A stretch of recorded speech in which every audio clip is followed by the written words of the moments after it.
Are you listening to 49ers Cutback content? Because we're available on several different platforms. That's right. Not just YouTube, but Spotify, Apple Podcasts, Google Podcasts, and a few other ones, right? Yeah, iHeartRadio, Anchor, pretty much anywhere you can find your podcast. So if you want to listen, check it out anywhere. It's available everywhere. Everywhere, and you don't have to just watch us. You can listen to us. It's great.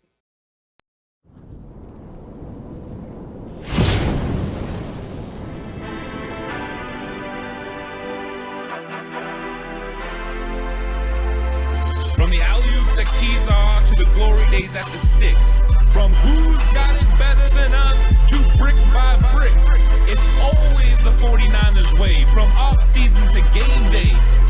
Yeah, we talk back. It's the 49ers Cutback.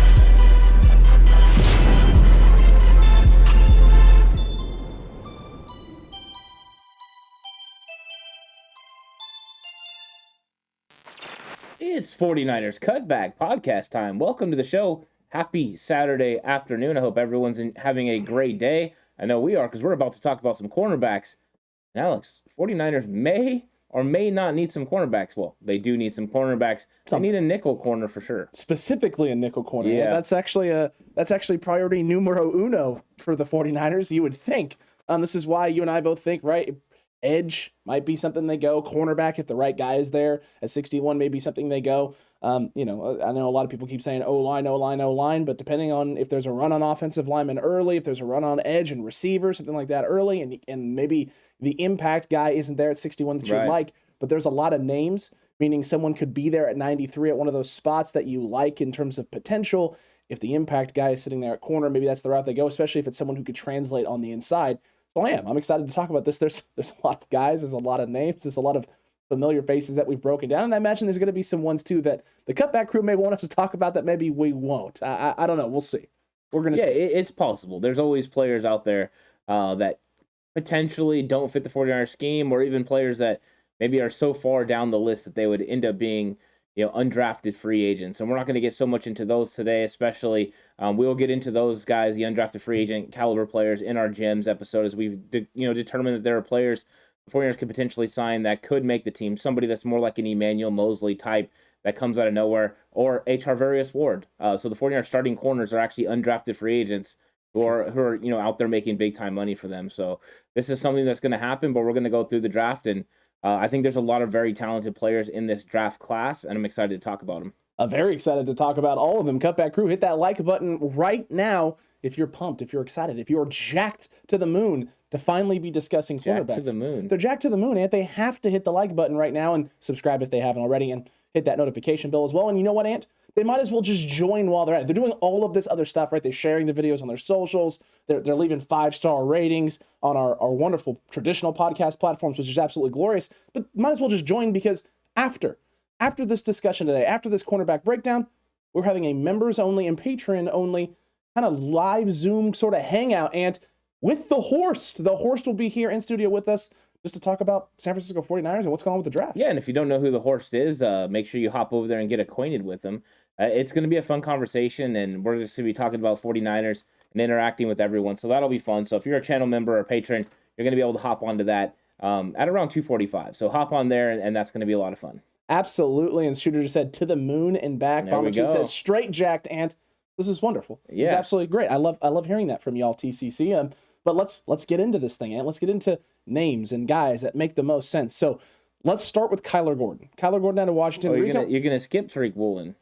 Well, I'm going to skip Tariq Woolen just because you and I are going to probably have a little bit more of an in-depth conversation on what Tariq Woolen could be in San Francisco if you go that route, because you and I, well, you specifically the one that brought this up. The more I watch the film, the more I understand what you're seeing and why that may make sense there. But that's not the case with Kyler Gordon. No, it's not. Kyler Gordon would be a guy that's going to primarily be playing. That's a guy that could fit that slot role very well for San Francisco and for the 49ers. Correct. The only question will be, will he be there? I've seen him fall as far as 61 in mock drafts. There's some up and down in terms of, will someone take him early, will someone not? I tend to lean more towards, if you want a guy like Kyler Gordon, you may have to trade up a little bit, maybe 10 spots in order to make sure that you get a guy like this. But it is plausible. It is a possibility they could end up falling to 61. What do you like about him? Yeah, with Kyler Gordon, it's very similar to what we got last year. from was it Molden? Yeah, Elijah Molden. Elijah Molden that came out. Similar kind of player that can play in the nickel. Also from Washington.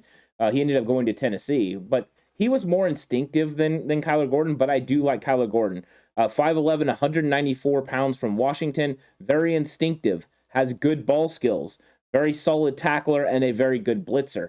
The questions and the reason that he's still going to be available or could potentially be available at 61 is his speed. The speed was not there, but he gets in and out. He's able to match routes very well.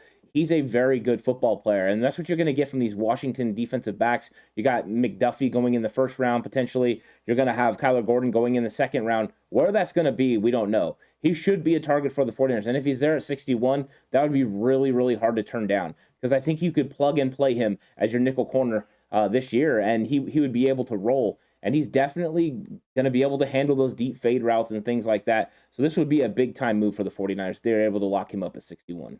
Agreed with you there. The big thing is the speed. But he does look quick and explosive coming in and out of breaks, and he gets up to top speed quickly. It's just the top speed isn't elite. It's not elite top speed, but what he lacks in elite top speed, and he makes up with the IQ, and that's something we've seen consistently out of Washington secondary players the last handful of seasons. Their understanding of offensive schemes, schematics, where guys are going to be, where they put themselves in position to be able to play on anything. Even if they get beat slightly, it's not back-breaking or game-breaking, and that's one of the things I really like about this guy is much like K'Wan Williams, he doesn't give up a whole lot of extra yards, additional things after the catch. This is a guy who, when a guy makes a play in space, he is going to be bringing him down almost immediately if he does get beat a little bit. He's not someone who gives up the big play. And that's something that we saw out of K'Wan Williams, specifically a handful of years, not so much the end of this last season, but leading up to this last season, we saw that a lot from K'Wan, being able to bring guys down, keep things in front of him, make tackles, bring guys down, let them check the ball down underneath. Kyler Gordon is very good at putting himself in a spot to force those things to happen. Pretty solid in zone and fantastic in man coverage. I really like him a lot of different things that he does. He's a scheme fit, especially if you put him on the inside for the 49ers. This would 100% make sense. I guess the only question is will he be there at 61? Yeah, I'm not sure. And you got the great one saying, rather get Marcus Jones with pick 93. Marcus Jones, will definitely get to him. He's a very talented player. But you're right. That's the one thing I don't know. I don't know if Kyler Gordon is going to be available at 61. And if he's not, then there's an interesting drop from 61 to 93. I don't think then you're taking one of these corners potentially at 61. But we're going to go through these guys, and then we'll see. Maybe there is another guy that we could plug and play at 61. I know there's guys that you're really high on. Yeah. There's guys that I'm really high on. So this is going to be fun as we continue to trickle through these guys. Yeah, you're not wrong. And let's get to Tariq Woolen, because that's the next one that you said in Cutback Crew. Let us know what you think about Kyler Gordon now in the comment section and in the live chat here. And do you feel the same way we do? You feel this guy could plug and play immediately day one, or do you think there's something that we're missing or something that we haven't seen that makes you feel a different way? Or maybe you don't love this guy as much as other guys, and so you'd rather take another guy that you're in love with later. That's A-okay as well. We want to talk about it.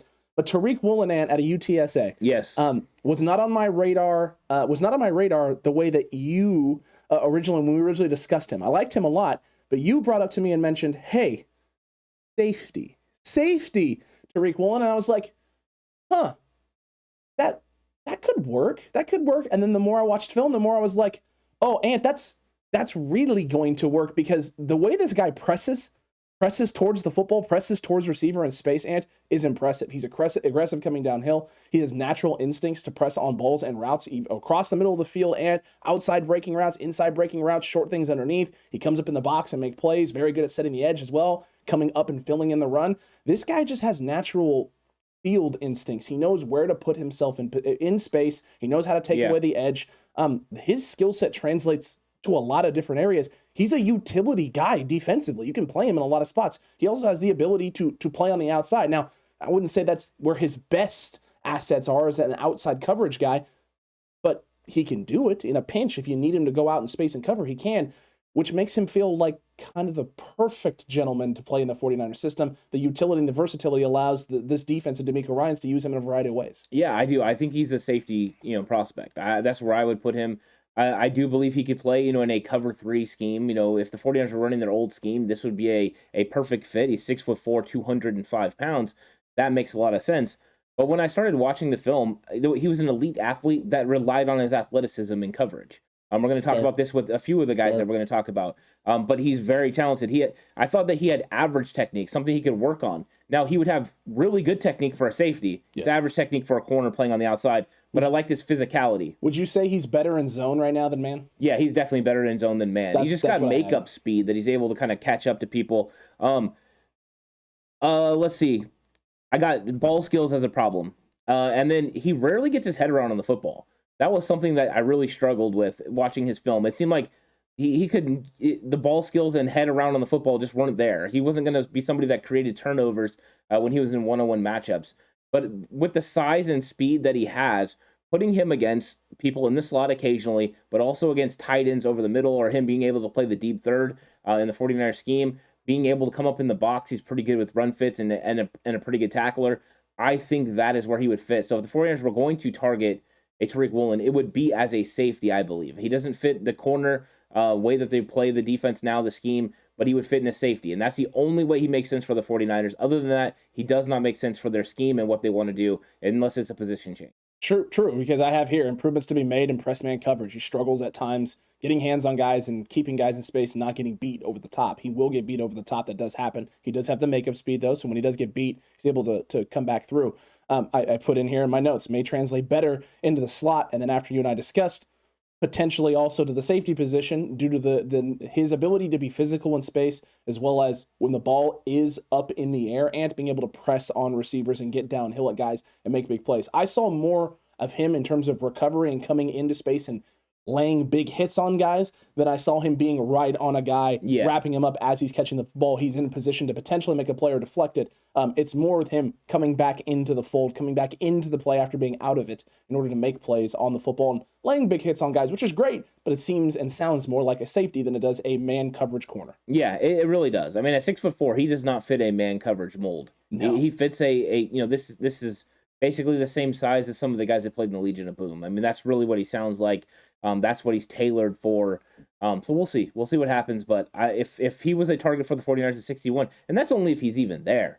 There's no guarantee this guy's not going to be off the board well before 61. But if he is, and the 49ers do turn in that card and it says Tariq Woolen, I fully expect them to be announcing he's going to be playing alongside Jimmy Ward as safety. That's fair, Ant. That's fair. Who's the next guy on your list that you want to talk about? And while Ant's getting ready to get to that guy, Cutback crew, let us know what you think about Tariq Woolen. Do you like the idea of him moving to safety, or are you just sold on this guy in the corner position or not sold on him? Either way, we want to hear from you, so make sure we're commenting, and we'll get to some of those here in a bit.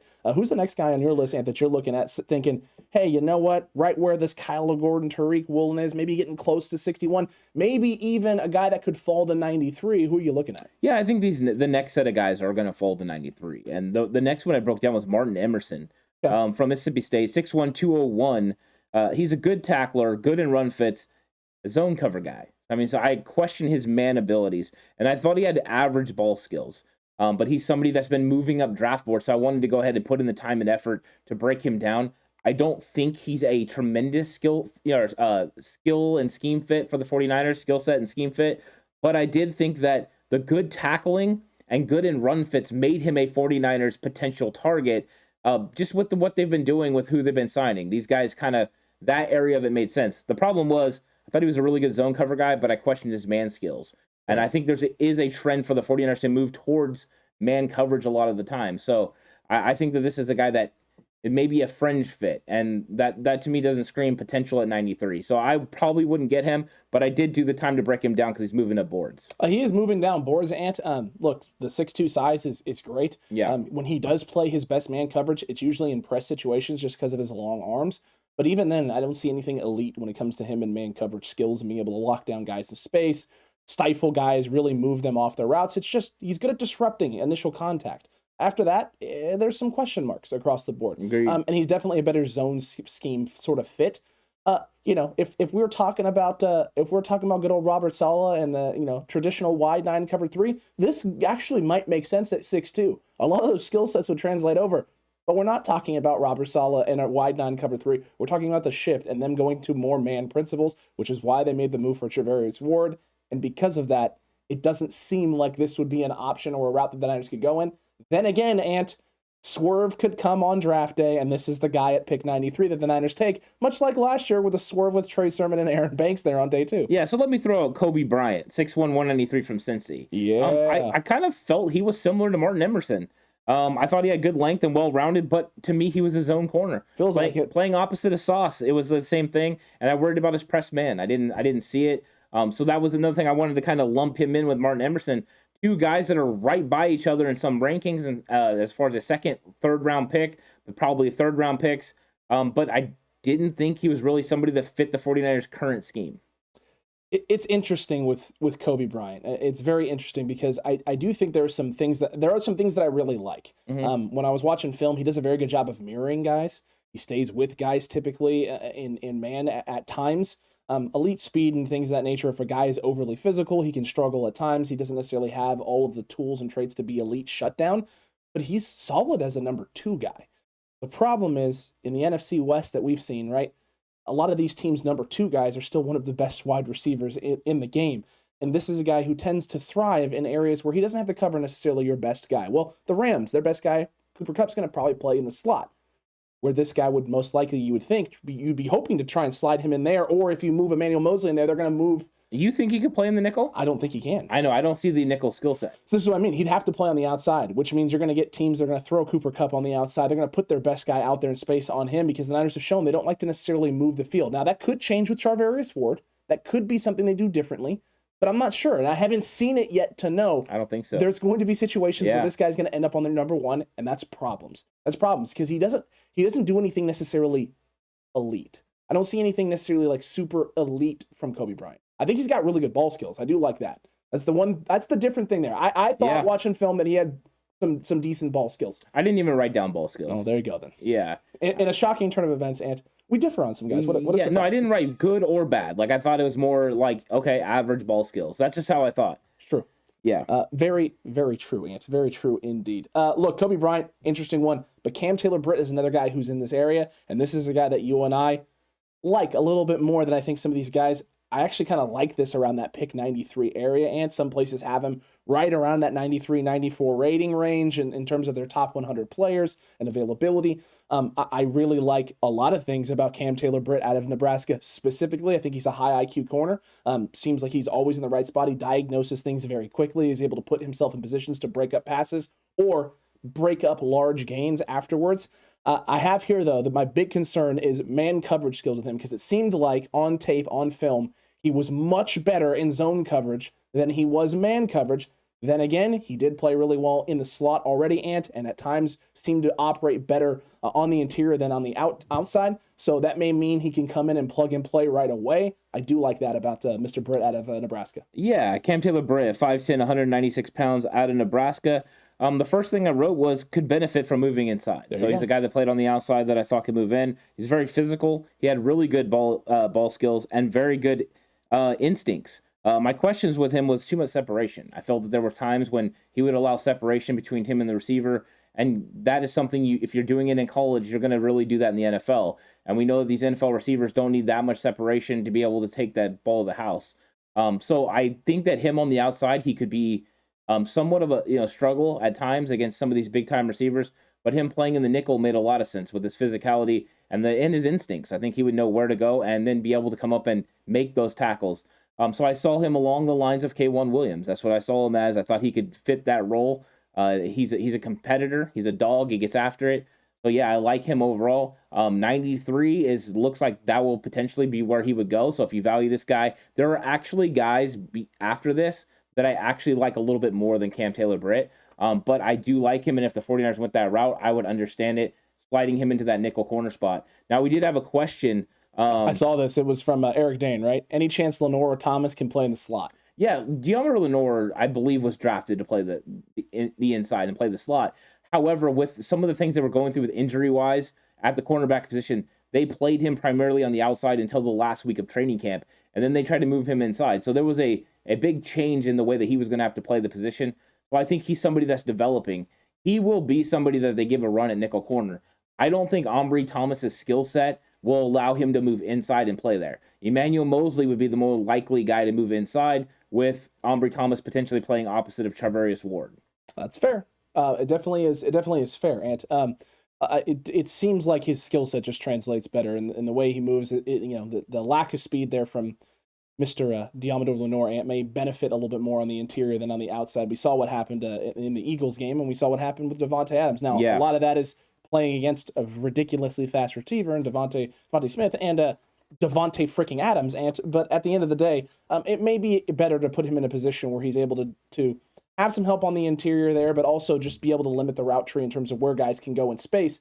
But the other thing is, too, he also has to develop, right? He has to get there. And if you're the Niners, you may like where he's been and where his development is, but the fact that he went from very early in the season being a reliable option for you that was getting onto the field to by the end of the season, you were much more willing to go with Dante Johnson and Darquez Denard than it was a Diamador Lenore on the interior in the slot, means there's still some room there and still some things he's got to show before he can be ready. And if that's the case, you need to address it in the draft. You got to address the interior. Well, I think a lot of that was the transition from playing on the outside and what's asked of you and playing on the inside are completely different. Accurate. Route concepts, things coming across your face, knowing where to drop and where to be are completely different. So it's an adjustment. And the fact that he didn't have that time, it made sense that he translated early on to playing on the outside. That's what he did. That's what he had practiced. So it made the most sense. And as the season went on, Darquez Denard and Dante Johnson are more equipped because they are more keen to playing in that position. They understand what it takes. It's not easy to go into the nickel corner spot. It's not like any corner can just do it. You have to have a specific skill set and an understanding of what you're looking at and where you're supposed to be. There's a lot of feel that goes into it, but you also have to be able to cover inside and outside. You have to be able to go both ways because there's more room to be able to cover. If you play on the outside, you have a sideline that is your help. You can push somebody into the sideline. You can use that as a help. It's a extra defender, as it would be. When you play in the nickel, you don't have that. Yeah, you have a safety. You potentially have linebackers, but it's a lot different feel for sure. That is accurate, Ant. That's very, very accurate indeed. I like this a lot. I like Cam Taylor-Britt there, Ant. And I just saw a great one earlier said Alontae Taylor, cornerback in Tennessee, could be there at pick 105, and this is where we start to get to those hybrid guys in between 93 and 105 that are probably going to be available. And Alontae Taylor out of Tennessee is an interesting one. I think he's a willing tackler in space. I don't necessarily have him down as the best tackler in space in NFL. At times he was overly aggressive coming downhill and put himself out of positions, but he's not afraid to come up in space and tackle. And that could be cleaned up with some technique stuff and just some coaching points and getting him coached up in a little bit better. I think he has speed to stay with wide receivers. I think he's physical at the line of scrimmage and versus blockers, which is great to see. You want a guy who's willing to come up and engage. However, technique improvements across the board from this guy will help him. He tends to lose balance at times in space and with contact, so I question the toughness and being able to run in space, keep balance when there's contact and physical wide receivers breaking routes at the top of their routes or at the top of their breaks. And I think at times he can struggle to change direction at top speed, which may leave him susceptible against great route runners at the NFL level of being out of position or having to recover. But that being said, I do like a lot of things about him, and at 105, I don't hate that pick. Yeah, I think Alontae Taylor was a good player. In fact, he got a star from me. There you go. I really liked him. 6 foot, 199 pounds from Tennessee. I liked his physicality. He's a playmaker. He drives on the ball. He has really good ball skills. It's true. Those are all things that I really liked about him. Once again, though, a player that allowed separation at times. Yes. So that was something I wasn't a huge fan of. And the reason is that translates to the NFL. And when you get to the NFL and all of a sudden a receiver only needs 1 yard of separation and you're giving up 2 to 3 yards in college where the receivers aren't as talented, especially some of the games that I watched him, it's just something you're nervous about. Can this guy continually press on him and make sure that he gets into the right locations and spots? I'm not sure. But he is a guy that I was definitely interested at 105. That would be a knockdown, great signing for the 49ers there. I think the skill set and the ability, one of those guys that's aggressive. I like the aggressiveness. Yeah. The type of energy that he would bring to this team would be infectious. You can't watch his film and think anything else other than this guy he wants to be involved, and he wants smoke. He wants guys coming up in space. He's constantly agitating and is an agitator on the field. So, as the whistle is blowing, making sure he gets that last shot, and just so that guy turns around and it's the last thing he sees at the end of the play is his face, giving him a little smirk. He's got a little attitude to him, and I love that because you want that on defense. You want to be able to instill yourself and try and get under guys' skins and get into their head a little bit. He wants that. He wants to be doing that. And in all honesty, Ant, who doesn't love a bad guy? No, yeah, who doesn't? I mean, you like the guys that get after it. A heel is really nice to have on defense. Yeah. Richard Sherman, one of the best ever to do it. So, yeah, you want these guys that are going to get out there and get after it, and they bring a certain attitude and way you handle business. Now, you want that to be controlled, so it's okay if you do it, but make sure it's controlled. But I like guys who play with that sort of energy because it is infectious to the rest of your team. He goes out there and makes a big hit, lets everyone know. That's no different than what Fred Warner does on a daily basis. So I think this guy is attitude-wise would fit, the defense. I don't know how that is personally, but attitude-wise on the field, it makes sense. True. Now, this is one that's interesting because I want to talk to you about Jalen Armour-Davis because I know you like Jalen Armour-Davis at Alabama. Mm-hmm. He's a little bit all over the place on boards. I've seen some places have him as low as 6th. PFN that we have used a lot and looked at has him ranked as their 106th best player. So he's almost in the top 100. And I've also seen him as low as the 6th round on places. What do you think about Jalen Armour-Davis? Where do you think he should land? And does it fit for San Francisco? I love Jalen Armour-Davis. He's a star player for me. 6 foot, 197 pounds at Alabama. Good instincts, good hips. He can do it all. He can play inside. He can play outside. Good tackler, good hand placement, and good in-run fits. Plus, he played at Alabama. He's used to playing in a pro scheme. True. He's going to understand what is asked of him in these pro-style defenses. To me, in the 3rd round, this is an absolute steal. He's a solid pick, somebody that could develop into a big-time player for your defense. I would be all over this guy at pick 105. Even pick 93, I'd be considering it. So here's the thing, because do you truly believe he could fall any further than that? Because like I said, I've seen places that have him listed as potentially an undrafted free agent to 6th round guy. There are people who are not high on this dude at all. Yeah. If the Niners are sitting here going, we absolutely love this guy, do they just pull the trigger at 103, or do they get a little greedy and try and get this guy a little bit later? You pull the trigger. You don't run the risk of Paulson Adebo happening again. Thank you. And we did have a $2 super chat that came in from Tommy Huxley. It says, if the Honey Badger goes to the Lambs, I'm done. Yeah, I mean, Fair, I don't know about that, but I haven't even heard if he's going to go there or whatever. I know he was. I hadn't even heard that he took an interview there. Yeah, so we'll keep an eye on that. But yeah, as far as Jalen Armour-Davis, I think that this dude is a really good football player, and I think that's what you want. You want guys that can compete. I saw the elite athleticism, being able to accelerate when he needed to accelerate, being in the hip pocket of receivers when he needed to be there, matching their routes. So I don't get the criticism of him. He's somebody that has moved up some boards. I seen it early, and Jalen Armour-Davis now is Chris Sims' number 3 cornerback in the entire draft. There you go. So he's starting to register on some people's radars. Talk about polarizing, Ant. From top 3 on some people's draft boards to not even some places, not even someone who should be drafted. That is crazy to me. Because when I watch the film, I don't think shouldn't be drafted. That's the opposite of what I think. Yeah. I honestly think that he has extremely good awareness. I think he has a very high IQ as well. I understand what some people's concerns are with maybe strength, getting off of blocks, some things in that nature. But there was one thing that stood out to me when I watched the film. Blitzing off the edge.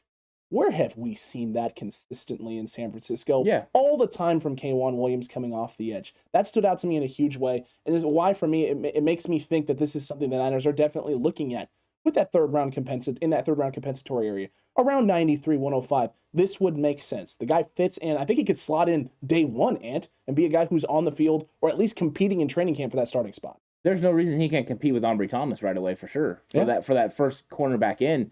To me, the same questions you had about Ambry Thomas that you just mentioned were strength and that sort of thing. So it seems like a 49er guy to me. The difference is I actually think this guy's a little bit better in coverage. At least in college he was.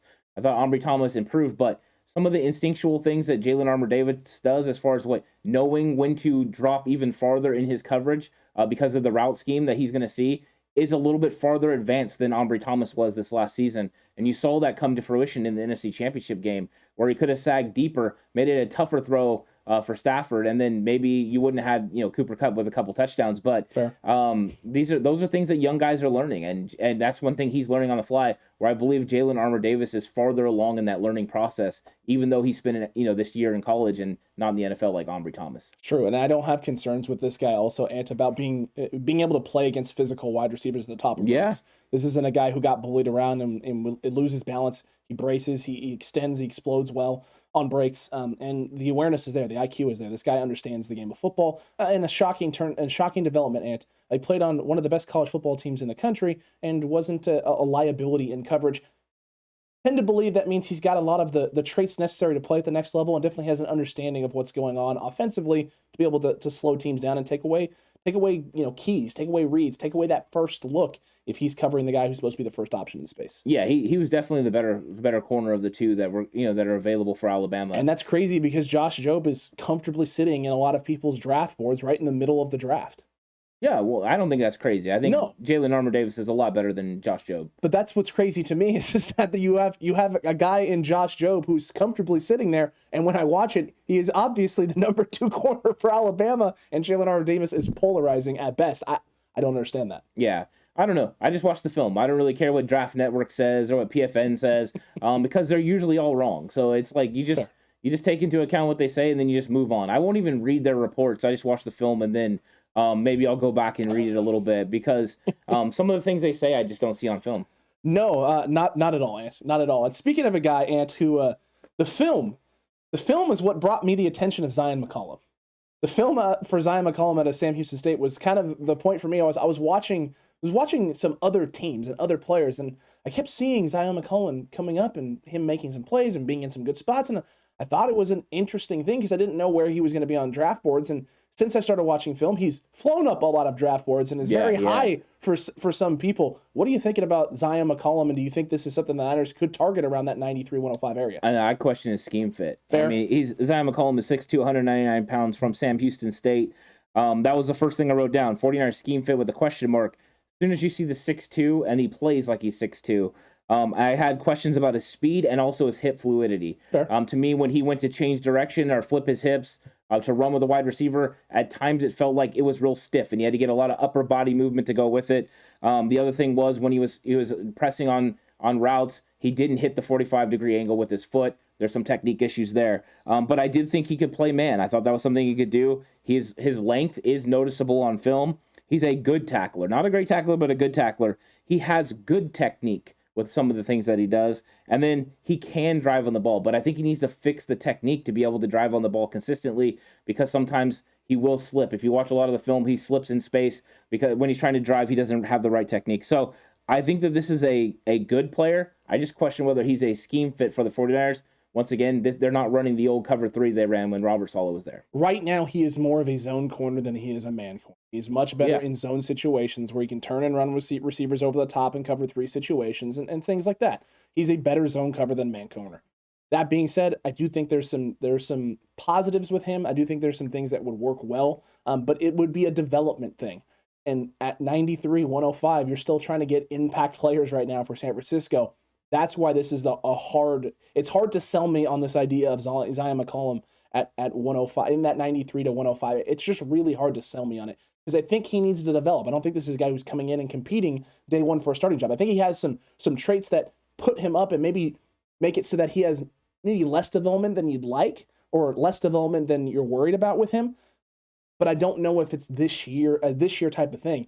And you and I have both stated this, and I will continue to state this until I'm blue in the face. I would rather the Niners draft 5 guys at 150 that can have an impact this year for this team than a bunch of guys that need some development. And with where he's going on boards, I don't know if I love it at the spot that he's going to be available. Yeah, I also don't see him as a better value than like Ambry Thomas, where we talked about Jalen Armour-Davis could play inside and outside and could potentially be better than Ambry Thomas right now. I don't believe Zion McCollum is better than Ambry Thomas. So you're talking about an extreme depth piece for your roster. I'm not sure that's the route you want to go. And I didn't see him as a transitional guy to free safety at this time. So I think that he's just not a target for the 49ers, but I think he's a good player. He's going to land somewhere where he's a scheme fit, and he'll probably end up being a solid starter for somebody down the road. I just don't see it for the Niners in this draft in particular because of what they're looking for, which really the whole is nickel corner. Accurate. They're not looking for outside guys. They're looking for nickel guys. Eric Dane just said, I wouldn't take a cornerback that high personally. I would take center, safety, edge rusher before cornerback and possibly wide receiver, but that's more of a luxury than a need. And in all honesty, I know 49ers fans may not want to hear that, but the Niners may be looking at this as all of these picks are luxuries. They may not be feeling like they have a big hole. And you made the signing for Travarius Ward and covered up a hole on the outside at cornerback.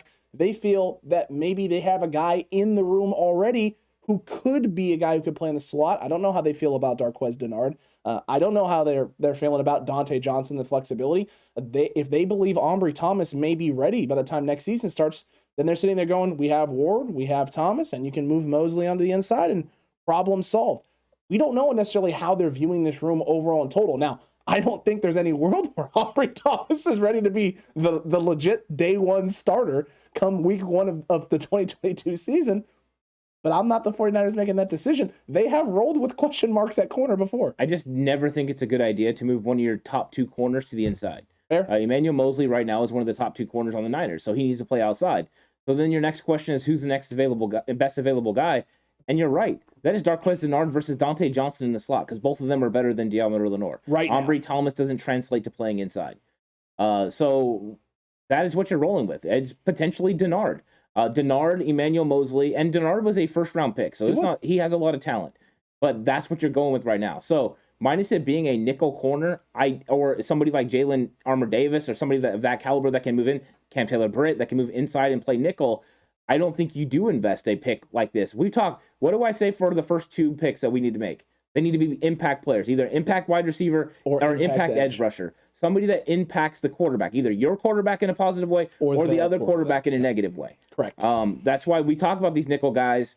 But still, if there's one of those guys, I mean, if AK is there, Ebiketti's there at 61, you don't even think about a corner at that point. You go edge rusher because it makes it a lot easier for your corners in the long run anyways. Fair, Ant. That is fair. WTM, what cornerback in the draft would you take over signing a guy like Stephon Gilmore? None that the Niners could get, for sure. I mean, no. And I wouldn't even do Sauce, for instance. I don't think Sauce would fit the 49ers scheme. Is it Trent McDuffie, Kaiir Elam, or oh gosh darn it. I think Kaiir Elam's upside would be good enough that I think he could potentially turn into a perennial Pro Bowler. Yeah. But Stephon Gilmore's an All-Pro. True. So I mean, this is one of those things, and I don't think McDuffie is at that level. I think McDuffie's going to be a very good corner in this league. I think he could make it to Pro Bowls and that, but he's not going to be Stephon Gilmore locked down. This isn't that guy. I mean, he's good. He's really good, but not that good. Fair. And WTM, thank you for the subscription, my guy. We appreciate WTM. that. Welcome to the TCC, sir. Welcome to the TCC. No, this is it is an interesting situation, Ant, because it's hard to say anybody, right? Anybody over Stephon Gilmore. It's Stephon freaking Gilmore. It's a proven commodity. You already know what it is. Whereas with draft picks, Ant, it's a shot in the dark. It's a guess at best. Yeah. Even a guy who shows all of the elite traits to be that dude could still end up not being that dude. Yeah, usually. I mean, usually you're not going to get the production you thought you were going to get. I mean, as easy as Jadeveon Clowney, who everyone thought was a can't miss, has he really been an elite pass rusher, an elite defensive end in this league? I would say he's been good, but not worthy of that first overall pick. So no, I don't think that a lot of times you get that value that you think you're going to get. It's easier to know what you're going to get from a proven commodity. The only question is, how long can you get Stephon Gilmore playing at that level? He's 32 coming off an injury. So that's something to take into consideration, plus the money. So I don't think you're going to find that guy in this draft, not where the 49ers are going to pick. No. But you could find somebody that you could plug and play in the nickel that could play up to potentially the level of K'Wan Williams as we move through the season. Very true, Ant. Very, very true indeed. Who's the next guy? Who's the next guy coming up on the list that you're looking at that you're going, hey, I like this option. I like this for the option as we start to get out of that 105 range, or even at that 105 later. We're getting to 134 now, I think. And, there we go. And I'm going to go with Mykel Wright, 5'10", 173 pounds from Oregon. This is nickel. That was the first thing I wrote down. Nickel corner. So then he was a scheme fit for the 49ers, and I think a real potential draft pick for the 49ers in the 134 range. I like his speed. He's an explosive kickoff returner, too. That's something he adds in the special teams game. This guy house calls kickoff returns at a very high level. He has man coverage skills. I love the way he was able to flip his hips, match routes. He's able to get on these guys really good. He stays in their hip pocket. He's a willing tackler. Now, this is where it starts getting interesting. At 5'10", 173 pounds, willing tackler because he'll go up there and try, but the physicality is not there. His height and weight is a huge issue, in his physicality, of course, is a huge issue. He could get pushed around. If he was going against a DK Metcalf, if he's going against an AJ Brown, he's going to get chucked. He doesn't have that size and speed yet. Maybe he could put on more mass. That's the difference between him and like Deommodore Lenoir, for instance. Fair. Where Lenoir had the physicality, the body for it. So I think this guy slides inside. That helps protect him a little bit. We've seen smaller guys like K'Wan Williams be able to be fine in there, but he would have to put on a little bit of size. So that's one of the reasons I think he's a 4th or 5th round pick for the 49ers if they're interested in going that route. It would make more sense in the 4th or 5th round. And I have here, as of right now, it feels like he plays his best in zone coverage. Downhill, gets a little too aggressive. when it comes downhill to tackle, which is part of the willing tackler. He wants to come down and make plays, but he isn't necessarily the big physical body presence to be coming flying downhill and trying to smack guys. It's not there. I do think that he puts himself in the right spot more times than not. He's just not making plays from the right spot, right? He's there. He's where he's supposed to be, but he's not the dude putting up the stat or doing the thing necessary to make the play, bring the guy down in space. So listen, I like those things about him. I think there's a lot of positive upside things. There's just question marks with physicality, question marks with side speeds, all of those things. I didn't like man-to-man off coverage with him when he's playing off. If he's not up trying to press, I like him better if he's up in space pressing. Here's the good news. 49ers and third down is going to run a lot of press man coverage. So that plays into his strengths a little bit more as a player. And it does make sense starting to get towards those 4th, 5th rounds with a guy like Michael right out of Oregon. And in a shocking turn of events, Oregon corners, pretty solid. We tend to like those guys over the last few years. And another shocking twist, Washington corners, really good. Syracuse corners, really good. Illini DBs, really good. Those 4 schools tend to put out prospects that make a lot of sense for San Francisco. Yeah, scheme fit wise for sure. And Absolutely. that's the thing. He was playing on the outside. You move him inside and he's playing the nickel, it definitely changes the way that he's going to play the football and play the game overall. So he's going to go against different style of receivers. You're getting him matched up against a Cooper Kupp or a Tyler Lockett in the slot. Those are okay. I think he's going to be able to handle himself eventually. The problem is this guy is a developmental guy. He's going to have to learn. He's a little bit opposite of Gianmarco Lenore. They happen to be teammates last year at Oregon. So this is something that these guys played together in 2020, and now you got the potential to add him to the roster. So he's going to be on the Niners' radar. The question is, is he going to be a guy that they ultimately go with? Because they do like physicality. I think the only thing that makes him an option is the willingness. Because if you don't have the willingness, I think that's when coaches get frustrated. Because if you're willing, they will teach you. They'll get your body in the right position. They'll slow you down so you can make the plays. So willingness is one of those things you have to have. And shout out to WTM. Always, I love this channel. #Niner Gang, man. We appreciate you being here. Yeah, definitely WTM. Tommy Huxley saying, I'd go O-line myself at 61 early. Ron wanting to know, is Nick Cross at 61 a reach? It would feel like a reach, yes. I think the way that the boards are going right now, Nick Cross at 61 is a reach. I think 93 wouldn't be considered as much of a reach. 105 would be an absolute wonderful spot for him to land. I like Nick Cross a lot. In fact, in our fan-controlled mock draft, the TCC drafted Nick Cross, which I thought was an excellent selection. And it was at 105 too, if I remember correctly. It was definitely in the 3rd or 4th round. Yes. And it was a great selection. So yeah, he's a very good football player. He would translate. I think 61 would be a reach, though. My problem with drafting an O lineman, and this is for Tommy, at 61 is who's that offensive lineman?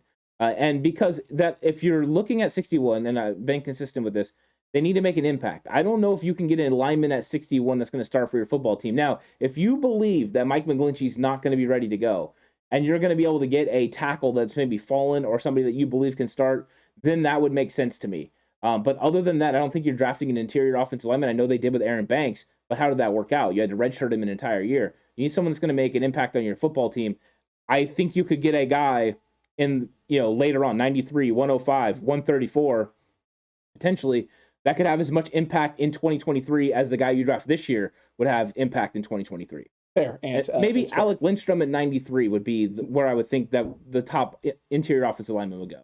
Yeah, that it would make sense. It would make sense there at 93, and even after that, if you got 105 and didn't feel like Cam Jurgens would be sitting around there the next time you come around with your next pick, maybe going that, and it would be a little bit of a reach there with Cam Jurgens. But after Lindstrom and after Jurgens, there was a drop off in terms of just solidified center prospects that can come in, within a year and be that dude. I'm still worried. I'm still concerned that the 49ers would actually draft a center. Agreed. Because it doesn't feel, that's not something they do. Yeah, I think if they felt Lindstrom could help them at guard or Jurgens could help them at guard initially, they would be willing to do that. But they like veteran centers. That's something I've seen the way Kyle Shanahan operates.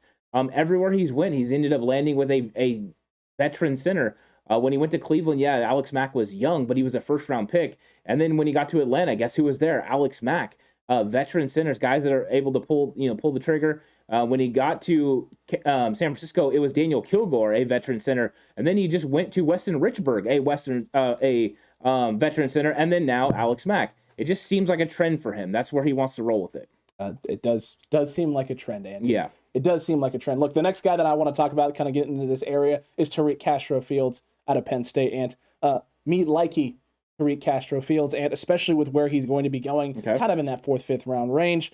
I've seen him go as late as the 7th in some mocks, which is a little crazy to me. I think he's got some natural instincts. He's got the skill set right now, I think, to play both man and zone. He's going to be a scheme fit for a lot of teams, which makes this really hard because I think there's going to be a lot of teams who have interest in him. He can be a little overly aggressive on breaks, and that makes him susceptible to being beat to double moves. So I think he's got some fine-tuning with his skill sets and fine-tuning with how he plays in space, but I like a lot of the things that he does already. I like some of his base level foundation, and where you're going to be drafting him kind of later in the draft, I don't hate this. Yeah, Tariq Castro Fields, 6 foot out of 197 pounds out of Penn State. Good technique, good tackler, good in zone coverage. I questioned his explosiveness. I didn't see the sudden change in direction. And then I did have concerns about him in man coverage. I mean, there definitely are concerns. Yeah. I think he has skill sets that could translate, but he's got to get coached up on. Yeah, and this is a guy I think is an outside corner in the NFL. Fair. So if you're drafting him, I don't think he's sliding into the slot and playing there in the nickel for the 49ers. So if you're drafting him with the thought that he could eventually, be one of those guys on the outside. He's not a bad player, and the value at which he's going to be drafted at, I think, would be solid. So yeah, I like this player, especially in the 4th round. 5th round, potentially 134. You get into the 170s. That makes some sense for the 49ers. I think it's 174 they pick again. That would make sense. I think before that, this guy would be a reach. I would agree with you on that. Yeah. I would not be going any earlier than that. If you're going any earlier than that, you're not really addressing a need. And again, the later the Niners start picking after 150, and the more you're looking at guys who are going to have an impact on special teams or down the road for the 49ers, which is why you and I both are kind of like, how many picks do we want to be making this draft? If you're going to be picking some guys late for developmental pieces, then this would make sense late. This doesn't make sense before pick 134. Yeah. Not at all. Here's a player. I don't know if you've watched him any. Have you watched Damari Mathis? Yeah. 5'11", 196 pounds from Pitt. A little bit, yeah. You like him? Don't hate him. Okay, I don't hate him there. What are your thoughts on this? Because I haven't watched a lot. I gave him a star. There you go. Okay. I absolutely love him. In fact, I wrote down my favorite watch. He was one of my favorite guys to watch. He's very physical. I wrote down he's a dog. He has great ball skills, and he drives on the football well. My problem with him, he's too handsy. So he likes to grab. He likes to get physical with. On my notes here, I said susceptible to penalties, can be a bit handsy, and then I have next to it question mark, need to watch more. Yeah, I love him though. I mean, he gets after it in a big way. I think this guy could definitely slide into the nickel for the 49ers and be an absolute dog. He would be a guy I would be interested in for sure. At 134, I'm locking this guy up, and I think he can come and compete with those guys for the nickel corner spot right away. I actually don't understand why he's not valued even higher. I would put a 3rd round grade on this guy for sure. And he's an impactful player. If you haven't had a chance to go watch Damari, go watch his film. It is fun to watch. Ant just made the pitch for me to go watch more film. I'm going to be doing that, Ant, because I had question marks there. That was one of my big concerns when watching film initially on him. And it was one of those ones where it was like, well, maybe this guy is a gem. We can talk about a little bit more in our gem episode just because of how far he was down on boards. So, maybe I'll have some more to say when it comes back time around. Yeah, for sure. I'm not going to try and talk out my behind about this guy. This is kind of that area, too, where we've seen some of the cutback crew talking about Marcus Jones out of Houston. And we're talking about Marcus Jones and the things there. I've seen people saying they'd go as high as 93 for Marcus Jones. I like the confidence, TCC. And there's a lot of things to like about Marcus Jones. I think he moves and changes directions pretty well. I think he's pretty fluid. I think he shadows extremely well with wideouts, Ant. Let's see here. Shadows well and presses to wideouts off of breaks, meaning he is usually in their hip pocket a lot. The questions I have, though, and he lacks ideal size and speed to play outside. Definitely going to be a better fit in a slot sort of area. Can struggle to locate ball, especially on deep routes. He doesn't always necessarily get his head around, which can leave him susceptible to being handsy and just giving up some plays that shouldn't happen, which we saw last year a couple of times from different cornerbacks in space, especially a Josh Norman. Yeah, he's a way different player than Josh Norman. Accurate, though. Norman, a big corner. But, yeah, Marcus Jones got a star from me. 5'8", 174 pounds. I know they say he's up to like 180 now out of Houston. I love his athleticism. Returnability. He has a great returnability, so you have it. Vision is off the charts. So special teams, there you go. Great technique, not good technique, absolute great technique. He plays bigger than being 5'8", 180 No, he doesn't pounds. look 5'8". And he's a dog. Once again, this is another guy that's a dog. And I wrote hustle. You like dogs, Andy. Yeah, I do. And I like hustle. And this guy ran down, players from behind. He just never, all the way from the other side of the field. Those are things that can't be taught. Those are things that, the effort plays are huge.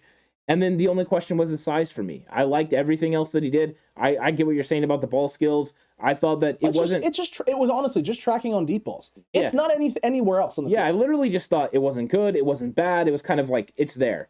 Something he could definitely improve on. I'll give you that. He's got plenty of time to do that too. Oh, he for sure does. But for me, this guy is a second to third round talent. I think right there at the end of the second round. So when people talk about him at 93, 105, 93 in the third round would be a huge get for the 49ers. I think you could plug and play. In fact, I think he could come in day one and he could compete. So I would love this guy to come in and play for the 49ers because I think he's got everything they're looking for at a nickel corner. I have a third round grade on him, man. So, I mean, looks, he's a little bit further down in some places, mock drafts and their boards. He's higher on others. I think if you find the middle between those two, because I've seen him high as second, I've seen him as low as fourth or fifth. You find the middle ground, that's that third round spot. I think it'd be a steal there for San Francisco at that spot because I think he's got a lot of good skill sets. Yeah, I have some questions and concerns, but I don't have as many questions and concerns with this guy as I do about others. And his questions or concerns are specifically traits that are outside of his control, right? Size and speed. There's only so much work he can do to get faster. You can't do much to get yourself taller. The rest of it, he checks the boxes on. And that's when you have a prospect that checks the boxes on things that are completely within his control. That's usually not a red flag situation. That's this could be a diamond in the rough type player. Yeah, and I'm not worried about my nickel corner being tall. That's something I'm not concerned about at all. So that for sure. Now, did you get to watch any of Sean Jolly from Appalachian State? Yes. A little all over the place on Sean Jolly. I don't know how to necessarily feel about Sean Jolly. Yeah. I do like some things with him, but I thought there were some glaring holes and weaknesses. Do you think this guy could translate into the slot? Yeah, I do. I think he's a nickel corner. In fact, I wrote nickel corner. Sean Jolly's 5'9", 180 pounds from Appalachian State. I thought he was a playmaker. He ends up coming up with the football somehow. Cause fumble, interception. He makes something happen. So right away, that triggers you like, oh, wait, okay, let's watch some more of this guy. I thought he had good drive on the ball. It wasn't great. It was good. He had good ball skills. Of course, that's what comes with creating turnovers. Accurate. And he had good feet. I really liked his feet. And he had also had good feel. Those were things that I liked about him. But I question his physicality. And at 5'9", 180 pounds, we talked about Marcus Jones playing bigger. Sean Jolly plays his size. Yeah. It's not bigger. It's not as bad as Michael Wright that for Oregon. No. It's kind of in between him and Jones. So there's some things to like, and I think in the late fourth, early fifth round, that would be a nice spot for Sean Jolly and somebody you could bring in to develop as a potential starter as a nickel or even a nice rotational piece that helps and adds to your special teams. True. This is the thing with Jolly is because some people put him in the same type of mold as Jones. With where I value Jones and where I would value a guy like Jolly, this is why I'm hot and cold. Because with him, I'm concerned about coming up in space and being a tackler. I'm concerned about those type of things, which you see a lot out of a nickel guy for San Francisco, which is why at times I find it hard because I'm looking at the Niners specifically and not necessarily other scheme fits or other things with him. But listen, there's a lot of things to like about Sean Jolly, and he's green. This is a green guy who's got a lot of room for development, and we saw big improvements from the Niners secondary throughout the season. The secondary coaching staff for San Francisco has done an absolute phenomenal job. Yeah. On top of the fact that you just brought in, why am I blanking on the former DB coach for Seattle? Sorensen. And you have this guy in here now. This guy has been a guy who has helped mold and shape a lot of high quality, high caliber corners and just secondaries in the league with good teams. Legion of Boom is one of the ones that he was involved with the development there and coaching players up. You get him a green guy and with a lot of upside and potential skill sets, he could take some of those weaknesses and erase them in a hurry and get this guy to a better spot. Sean Jolly, definitely an option, definitely a name that 49ers fans need to be keeping an eye on. If you haven't watched any film on him, go check it out. It's actually a lot of fun. Yeah, one guy I want to bring up as another potentially free safety guy for the Niners, the potentially they could draft maybe a little bit later, is a Caleb Evans out of Mizzou. 6'2", 197 pounds. Liked his physicality, liked his run fits, plays on top of routes very well. He gets on top of them and he plays really well, but he's very grabby. His press technique I literally seen him go with a full shove and get off balance. That's just not good technique. And then I thought he was an average tackler at times. So he would have to increase that a little bit and get better. But I've seen some of the traits of what a safety could be. He would be a developmental free safety, not somebody that you're bringing in to start day one, not at the level of some of the guys we've talked about. But I just thought he would bring him up in case the 49ers decided to go a safety route later with a coverage guy, because this is not something that are uncommon to do, because Jimmy Ward, potentially a corner, was drafted that way. You also had Tarvarius Moore, who was a corner in college that drafted and played safety. So they do this from time to time. I have on here, Ant. Yeah. Set right now, very comfortable with this guy being a developmental perimeter corner if you're going to be going the cover 3 route. And so then I put, if he's going to be an outside perimeter corner and a team that's shifting away from cover 3, is this guy a scheme fit? But if you're going to be making the transition to safety, then this 100% makes sense, because you can put him in he's played in a variety of coverage disguise zone stuff at Mizzou. Yeah. They did that a lot at Mizzou, disguising zone coverage and things of that nature. So this guy is very flexible and used to shifting into different roles. And at times, what Mizzou did was show a cover 3 shell and that shifted into a cover 2, where he was playing a deep half, which is basically just like running a cover 2 man or cover 2 zone scheme from the safety spot. So this guy has the ability to make that translation, and that translation I don't do this. I don't look at corners and look about scheme flexibility to fit to the safety, but this actually does make sense. Yeah, I just see it. I mean, when I'm watching, I'm like, okay, this guy can translate someone else. And Ron Shipman said, have you guys talked about Tariq Woolen yet? We did. So I'll give you like a little quick rundown of Tariq Woolen, 6'4", 205 out of UTSA. I'm sure you know who he is. We thought he was an elite athlete with average technique, and he's very physical. We had questions about his ball skills and that he doesn't always get his head around on footballs. Both of us believe he actually translates better to a safety in the NFL, unless he's playing in a different system than the 49ers run. So a safety for the 49ers for another team that plays predominantly zone coverage or a cover 4, cover 3 scheme, potentially cover 3. He fits nice there with his size. So I think for the 49ers, he would be a safety option. For other teams potentially that run a cover 3, he could play corner. Very well the case, and that's Tariq Woolen in a shortened, condensed version. You can go back a little bit earlier in the stream. I think it was actually one of the second guys. We talked about. So within the first 5 to 10 minutes of the stream, there, you can get your Tariq Woolen a little bit more, I guess, full breakdown. Yeah, full breakdown of where that gentleman is, Anton, and what we're thinking and what we're feeling there. This is kind of a spot where starting to get to an area where I've seen Josh Jobe on the board for some people and some teams. He's an interesting one. I think he plays pretty physical, and I think he's pretty good in man coverage. I have here good, not great, not phenomenal, just he's good. Can get beat at times in press man situations, which is a big question mark and concern if you're the 49ers going into that. I have here, I question whether or not he could translate to a slot interior guy. I don't know if that necessarily would work. I think he does have speed and stuff to be able to recover and stay with the ability on deep routes. He can improve his pursuit lane. So on breaks where guys get separation on him, he doesn't always take the best angle to recover. So he's got make-up speed, but he doesn't always necessarily put him in the best spot to make up off of breaks. And he's not necessarily the best tackler, which is why I've seen some people saying, well, Joe played at Bama, opposite of Jalen Armor. This is a guy who's played a lot of, high-level corner. This could make sense. It could be a steal. I just don't know if his skill sets necessarily translate to types of corners the 49ers look for. Yeah, so, played at Bama is actually something I wrote down, because I think for him and Jalen Armour Davis, playing for Nick Saban in the way that they coach defensive backs can translate well. And we've seen Surtain come in, and be able to do what he did. So sometimes that does translate.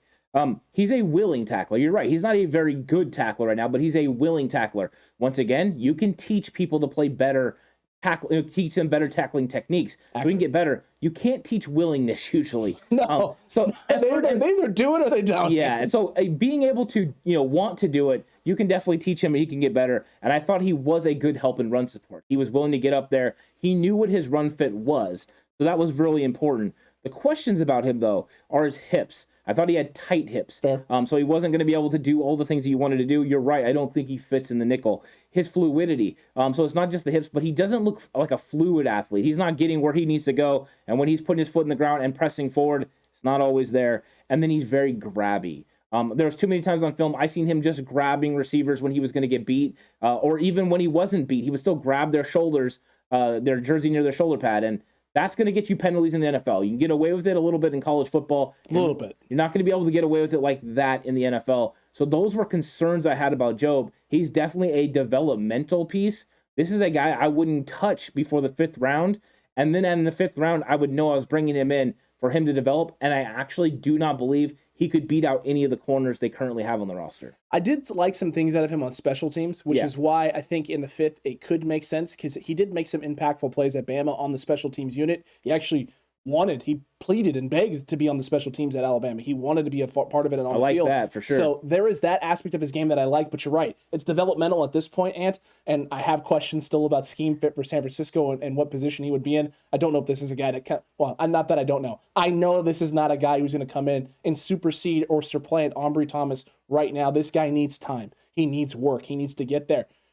Could have maybe a bigger impact special teams, and maybe that's what would sneak him into the roster, and but I don't know if I necessarily love this where it's at. No, there's no elite traits there. And Marvin Rose says grabbing was Richard Sherman's best move. It's true. And that's also why it hasn't translated now. Well, that's why the league kind of changed the way they call pass interference calls. And that's why you've seen later in his career, Richard Sherman got called more for it. But there was definitely a time, when he grabbed every single play. True. Donald Johnson says Niners need to get more INTs and fumbles. Not wrong. 2019, right? They went from a team that didn't get a single interception the previous year to very early in the season and racking up the INTs in a hurry. That's part of the reason what made 2019 so special was how drastically things changed and shifted for San Francisco. Yeah, I love this. Marvin Rose said, if you ain't cheating, you ain't trying. Ain't wrong, Marvin. To quote the great Jesse Ventura, win if you can, lose if you must, but always cheat. One of my favorites I used to do. I used to not like Jesse the Body as a wrestler, but some funny quotes. There's definitely some funny quotes there. Have you watched any Chase Lucas at Arizona State? I have, yeah. Chase Lucas, 5'11", 180 pounds at Arizona State. Good tackler, good ball skills. I liked him. He's a guy I think could play in the nickel. That's something he could do. I thought he had pretty good skills on the outside, but definitely needs some improvement. But he's a guy, once again, that you're going to get a guy that's very willing. He's going to go in there and he's going to try to make plays. He's a good tackler. So I like that about him. Played for Herm Edwards. He's going to understand the concepts that needed to go. I thought there was also a nice feel of what was going on offensively. So he understood what he was seeing. And he also understood his role in the defense. He doesn't try and do more than what's asked of him. Exactly. And so I do like him, and I think he would be a solid pick. Somebody that could come in and compete. And I do put him on that Deommodore Lenoir level already. So I believe that he could come in and compete for a roster spot, where some of the other guys that we talked about, like Job, I don't think he could make the roster. I do believe that Chase Lucas could make the roster. This is a guy that I have highlighted in yellow and as a player to watch that I really, really like. I think he's kind of undervalued on a lot of people's boards. I like a lot of the things that I saw out of him on tape. I think he has good hip mobility. I think his ability to shadow, especially when they moved him in on the slot and press man coverage situations, I think that's his best trait. And if you're the 49ers shifting to more press man coverage on big downs and distances with nickel packages, this guy makes sense. He 100% makes sense. I think his weakness right now is actually zone concepts from the slot. I think that's an area he actually struggles. And if you're the Niners wanting to bring more pressure, wanting to show more guys at the line of scrimmage, just be able to trust your guys in press man at the line with safety help over the top. And maybe you'd show man, press man, and shift into more zone. This may translate and work well for this guy. Yeah. I love Chase Lucas on film. This is actually one of my more favorite corners coming out of this draft, just in terms of, I think, where his ceiling could be and what he could do right now, and where he's going. That 5th round, 4th round sort of area, even so low as the 6th. This feels like one of those ones that the Niners made that selection 5th, 6th round there towards the end of the draft. This is a home run steal for San Francisco. And people are like, look at them. They've done it again once we see it translate onto the field, because I think it will. Yeah, I think so too. I think this would be a very nice selection in the 5th round. If he was somehow able to make it to their 6th round compensatory pick, this is an absolute lock. Yeah. But he's a fantastic player. I think he would fit nice with the 49ers scheme and also the way that the makeup of the team. So, I like him a lot for sure. Very true, Ant. Very true. Kalen Barnes out of Baylor. Yeah. This came up in the last one. I know you've watched a little more film, and I think this is, for guys towards the back end of the draft, this is kind of the cutoff guy. We haven't looked at a lot of guys after it. There's been a few, right? There's been a handful of guys we've looked after this, but this has been kind of the last guy we've kind of looked at and targeted in that area. There's also Darian Kendrick from Georgia after that some people have as high as the 2nd round, and as low as, getting to the back end of the 6th, 7th round. What do you like about Kalen Barnes out of Baylor? Kalen Barnes, I mean, the first thing is he's super fast. The closing speed is there, right? I mean, he's one of those guys that can beat, but is he really beat? I mean, that's just how good, how fast he is. And I thought he had good ball skills, so he will find the ball and be able to knock it away or make plays on it. Sure. But the problems with him are astounding. Beyond the athleticism, his technique is bad, and he makes up for it with speed. This is one of those guys that's unbalanced. He often his hand placement out there, he looks uninterested at times to cover guys, which is crazy. He just relies on his speed. That's what I wrote down. Relies on speed, and he's awful in run fits. So as a 49ers defensive back, you have to be good at helping against the run, the way that the 49ers, play defense, and he's not that. So he has the elite traits. So, of course, I like elite traits. Late 5, early 6, or even in the 6th round, yes, I'm Kalen Barnes' guy. 6th round especially. I would be interested in that elite trait that you could develop into something. If you got his technique and things in order, he could do it. I always believe you can teach technique. You can get better in that area. You can't teach speed. No. So he has that. So I know that there's some things that need to be worked on there, but John Lynch and Kyle Shanahan have to feel comfortable, and Sorensen and the defensive backs coaches as well, that this guy is the guy that's going to work hard enough to get better in those areas. Because right now, he's like Dion out there with Dion had great technique, but it was like this guy just look, I can just catch up, and run. He's like those kids that just let people, you got 3 or 4 yards, I'm just going to catch up at the end. It is literally like watching a guy out there that you just were like, okay, go play football, and he just goes out there and does it, at a pretty good level. Look, I literally have on here desire and work ethic to be better. Yeah. Because when I watch the film, there's times where even though the technique's not great, he's all over guys, and then there's times where he's toasted off the line of scrimmage. I mean, he is toasted off the line of scrimmage, and I understand what quarterbacks are seeing off the line, catching the shotgun snap, starting their drop, peeking left and seeing 2 to 3 yards of separation and going, we got a home run ball here, boys. As he releases it, you just see a gentleman flying down the side of the screen and making up the distance. He is the only draft prospect, Ant, that after I watched it and I didn't know how to feel about what I watched. I liked the elite trait. In fact, I said, has one of the best elite traits that you can have at the cornerback position. Speed. Yeah. Cons. It's felt like everything else. Technique, not there. The way he flips around in space, not there. Jamming at the line of scrimmage, not there. He doesn't have good hand technique and placement. He overextends and reaches at times as well. Yeah. He gets flat-footed at times and feels like he's standing in stone. The difference is that when he realizes, hey, I've been beat, he quickly rips the legs out of the stone and gets to top speed. He's like the Flash out there. It's ridiculous. He's back running with the guy. Oh, did you think you had me beat? No, I'm right here. In the tackling. The tackling is the other thing as well. I don't see this. I didn't know how to feel, so I started going and looking at other places and the positives and the negatives, because I'm sitting there going, I'm feeling like there's a lot of am I crazy here? Am I crazy about Kalen Barnes? Because I've seen a lot of people talking about him, and especially after War Room when they made the move and got him there where they got. I forget where we ended up drafting Kalen Barnes in War Room. I know they got Tyquan Thornton. They traded up to get him. They traded up to get Tyquan Thornton. I think it might have been after that. So it might have been in that 200 range. So yeah, the spot roughly where you're looking to get him. 201, maybe later. Fair? Yeah, I think he's a 6th round pick. Fair. I really do. I don't disagree with you on that. I mean, the elite traits are great, but I don't know if this guy is a fit for the 49ers. I really don't. I don't believe this is a scheme fit, because the willingness to be able to come up in space and tackle is something that we've seen out of pretty much every 49ers cornerback, and for a while now, since they've moved off of Richard Sherman even Sherman was willing to come up in space and make tackles. You can feel whatever way you want about Sherman towards the back end of his career and to wanting to be an aggressive guy tackling running backs coming out around the perimeter, but he was usually in the right spot and was willing to get in there and make tackles, and very early in his career was someone who prided himself in that ability. I don't know if it's there. I don't know if the drive is there for this to make sense for San Francisco. Yeah, and Marvin Rose says one of the best cover corners the Niners had was Eric Wright.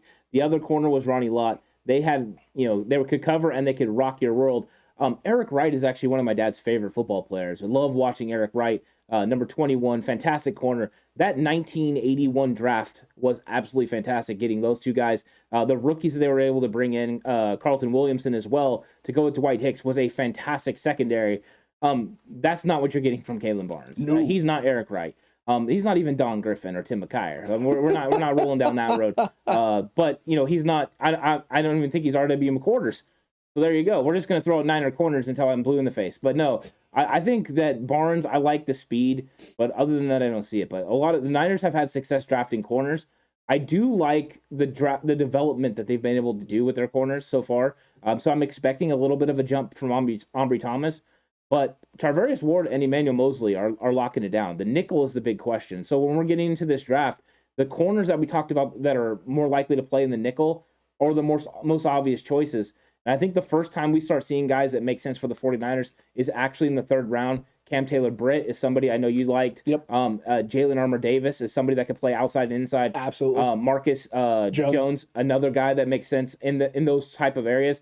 Those are the cornerbacks I think they're going to target because I don't think Tyler Gordon's going to be available at 61. And even then, I'm not sure they should take him because he's not one of those guys I believe can have a instant impact on your team. Fair. That is 100% fair. It's not wrong. You're not wrong at that at all. One other guy I wanted to bring up was I believe it's Jermaine Waller out of Virginia Tech. Oh yeah. I watched a little bit of him, and he's a guy that kind of comes down that list a little bit further than your Darian Kendricks and your Josh Jobs and Kalen Barnes.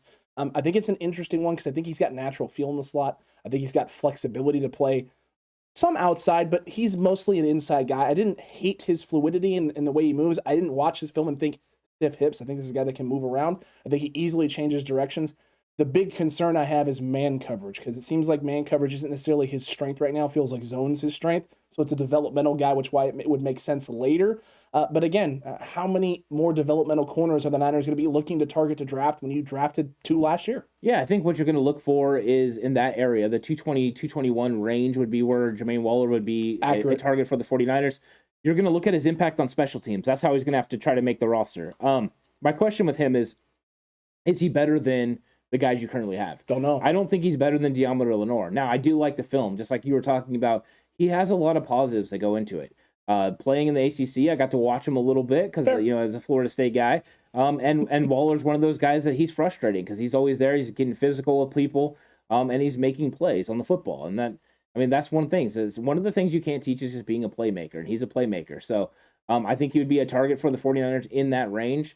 Other than that, no. So this is one of the latest guys we would talk about because I don't think they're taking a corner at 262. In fact, if I would guess, I would think the Niners aren't picking at 262. I would prefer they didn't pick at 262. Yeah, so potentially they're going to have one of those picks, 220 or 221 available, maybe not even that.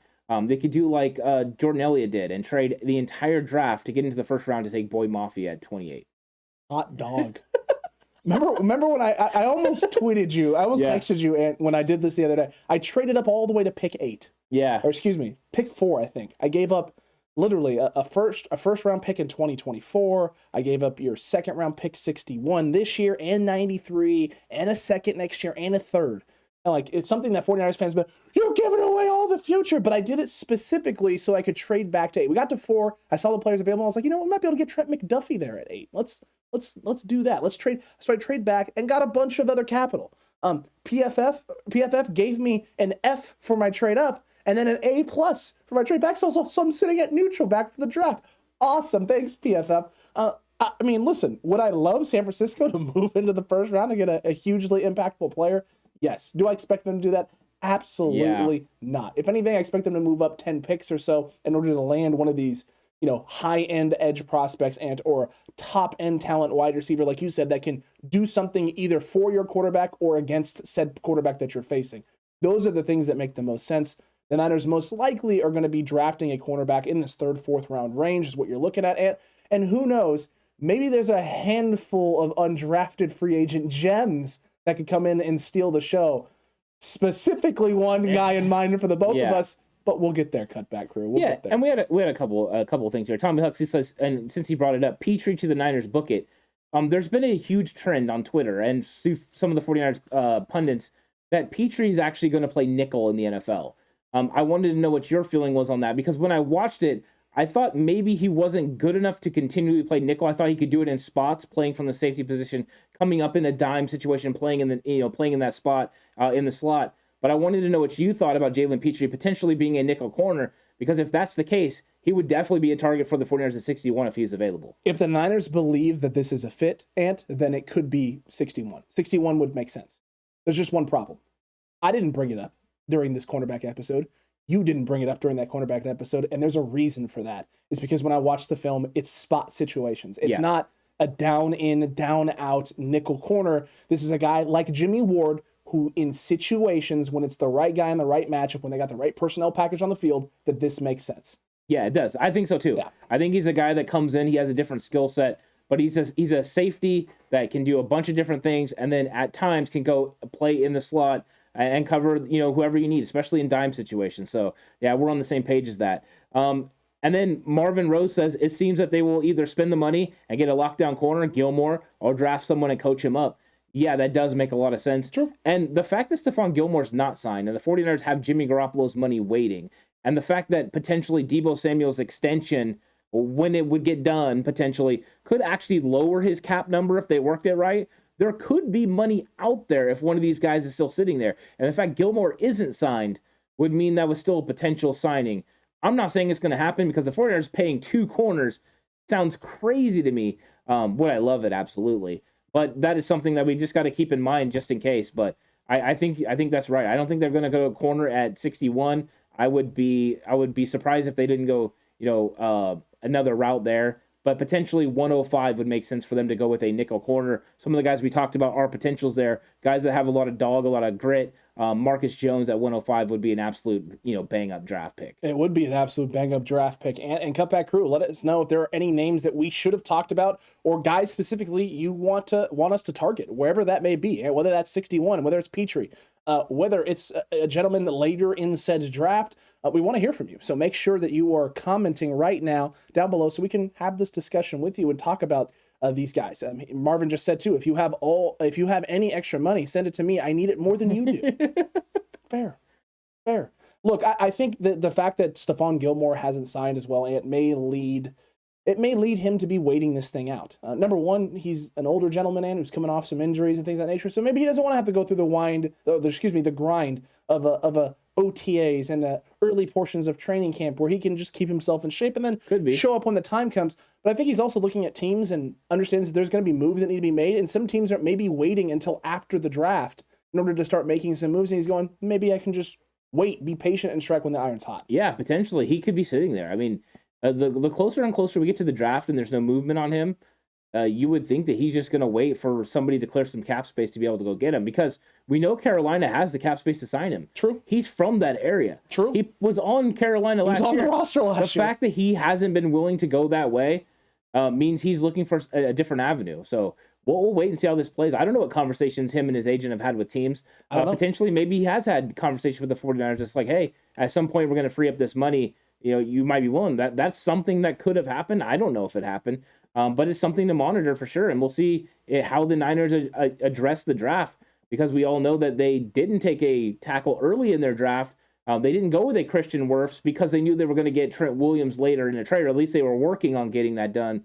So potentially the way that they draft could signal what they're actually going to do for the remainder of the free agency that happens after the draft. Possible. Tommy had mentioned running backs. You can get, there's a lot of good potential undrafted late running back talent, and you are correct. And we're going to have tons of that to talk about in the Gem episode, as well as some corner names and some other positions as well. And Terra Dome just said pick 93, Kobe Bryant, University of Cincinnati. It's an interesting prospect, and we talked about him a little bit earlier. So if you want to go back and check that out after the video, or even now, Terra Dome, you can. Not as sold, though. Not as sold on that there. Oh, mainly scheme fit wise. I mean, at his size and the way that he plays, I'm not sure he fits the 49ers scheme. If this was Robert Saleh's cover 3 wide 9 defense, he would fit perfectly, and he'd be a solid selection. Playing in this style where they want to run more press man coverage and they want to really get after, especially on third down.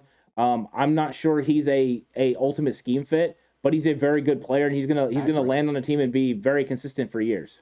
True. It really is. It would make more sense if this was a different defense, a different time, and a few years earlier. And Kobe Bryant here would be an excellent selection.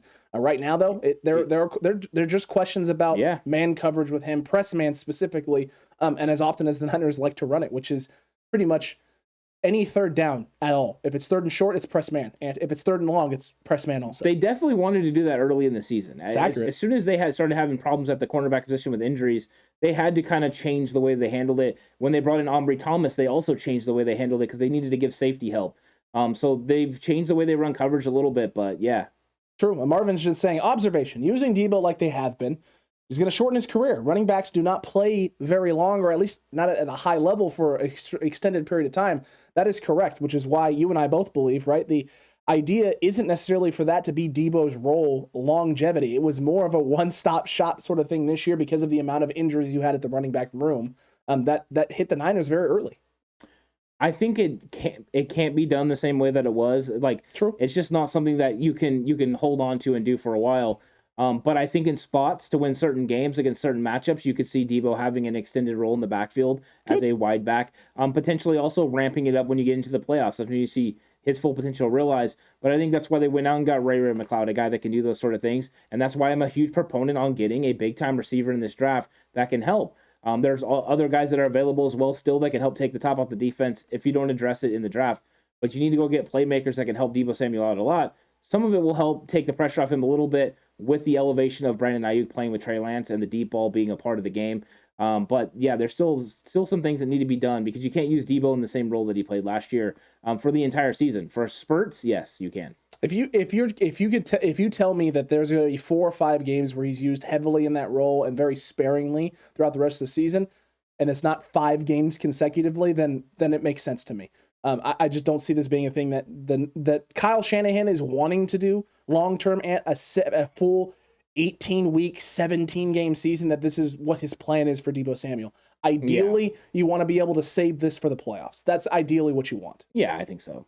Fair. It is fair. It is 100% fair. Look, Cutback crew, any other questions or any other guys you want us to talk about from the cornerback room specifically, let us know right now in the comments section. And we might as well plug it. If you haven't already, make sure you subscribe, like the video, hit that notification bell. That way you don't miss live streams. You don't miss tomorrow night's Cutback Chat with yours truly. And they don't miss all of the wonderful stuff that's going to be coming their way, including a new War Room on Monday. Yeah, we're going to have a great War Room on Monday. You guys are going to see the breakdown of who those guests are coming very soon. So be on the lookout for that. If you're on our social medias, make sure you check that out. We're on every social media, it feels like, these days. Accurate. So you're going to be seeing that. It's going to be a fun time on Monday at 7 p.m. for War Room. And then we got another absolutely huge War Room coming up on Wednesday as well. We got some more heavy hitters coming in for that one. Accurate. They're not going to want to miss Monday's War Room and Wednesday's War Room next week. That's right. 2 War Rooms next week. Look how spoiled you are, TCC. It's going to be great. And then, they're not going to want to miss the draft party April 29th, Back Alley Brew in Galt, California from 4 to 8 p.m. Day 2 of the NFL draft. And when the Niners will be doing all of the fun stuff, hopefully, for all of everyone's sake, including our own, including all of the faithful out there, we can all celebrate a Back Alley Brew with a Jimmy Garoppolo trade on day 2 of draft day. How great would that be? Yeah. You don't want to miss that. Yeah, we were at a Back Alley Brew last night, in fact. It was a good time. We had a lot of fun out there.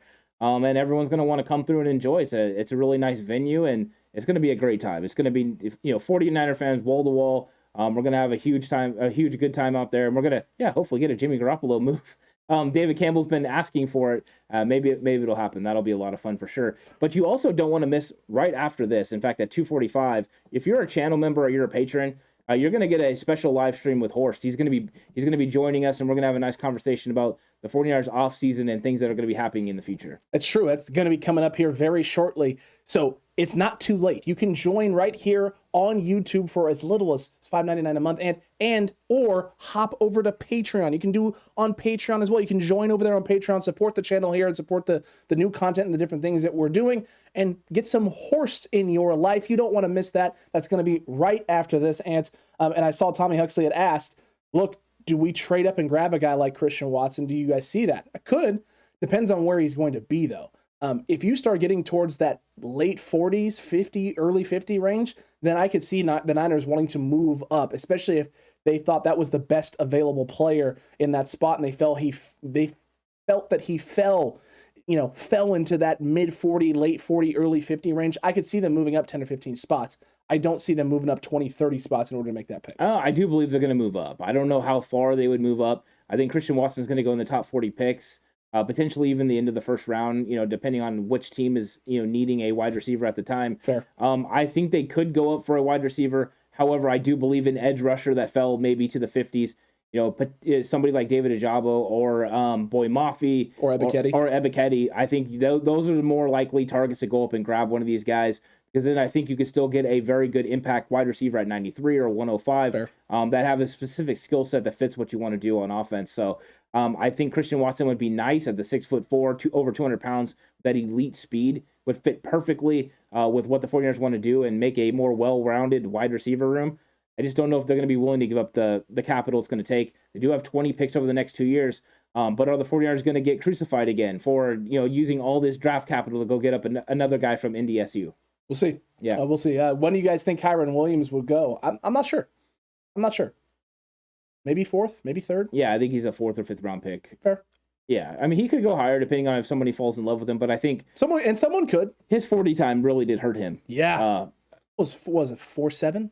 Yeah, it wasn't good. Was not good. Yeah. It was really bad. I didn't see 4.7 on film, Ant.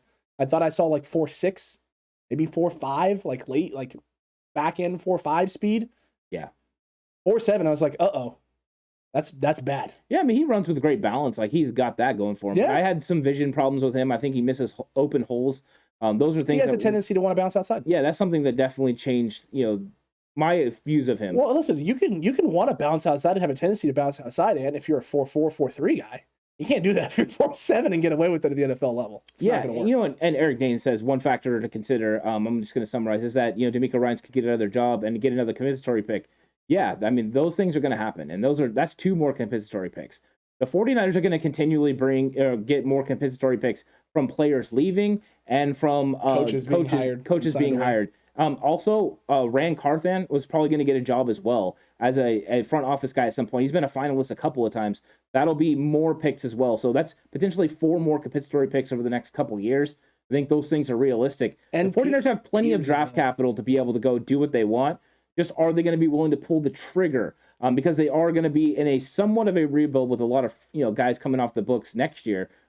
We say rebuild, but then they usually bring those guys back anyways. That's usually true. Yeah. If they don't bring some of these bigger name guys back, that means more compensatory picks as well for some of them leaving, and a lot of ability to build through the draft and potentially have the cap space to sign guys with the cap exploding ideally and maybe continually exploding over the next 3 to 4 years.